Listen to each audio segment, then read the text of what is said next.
Eden is friendly, cheerful, kanang murag motivator jud siya og life-changing sa uban. Tula para kay Eden Pearl. Aming perlas ng Eden, huwag mo sanang kalimutan ito. Lahat kaming mga kabarkada at kapamilya mo ay handang gumabay at umalalay sa iyo. Pinauto na unta, makabot nimo ang tanan nimong pangandoy sa imong kinabuhi. Salig lang na tanan sa Ginoo din. Walay magmakulang kanimo kung nalang si God.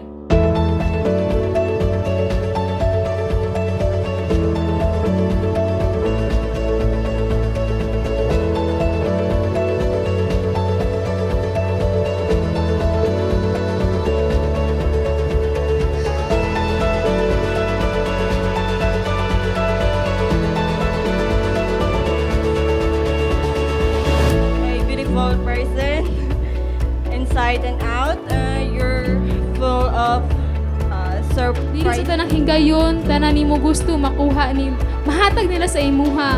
Ikaw pirunta maningkamot ka sila dili ma-pressure sa imuha.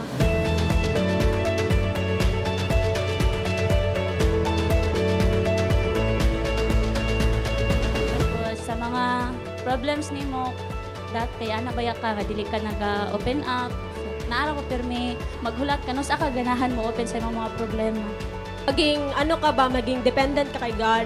Kay tanan struggle sa imong life, wala na siya pagka na si God. And then, I'll always remember nga na ako dili para sa imuha. Pagpadayon nga masinugtanon ka sa imong ginikanan, kay mao gyud na ang kalipay namong mga ginikanan nga among anak magmasinugtanon kung asa among ginustorya.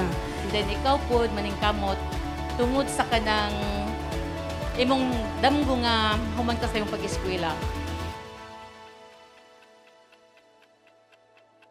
Ni nga candle, this is the candle from God. This is the light of God, wherein nadawat nimo during your baptism. Nag-continue siya din, ning shine siya karon, naa siya karon. Next is your parents. Mo jud nay giingon nga respect your mother and father. Let your candle shine. Pulo kami sa imuhang magdanag sa imuhang journey kung asa ka padulong sa imuhang mga plano sa kinabuhi. Kabalog yun ang Ginoo kung unsa ka nako pala.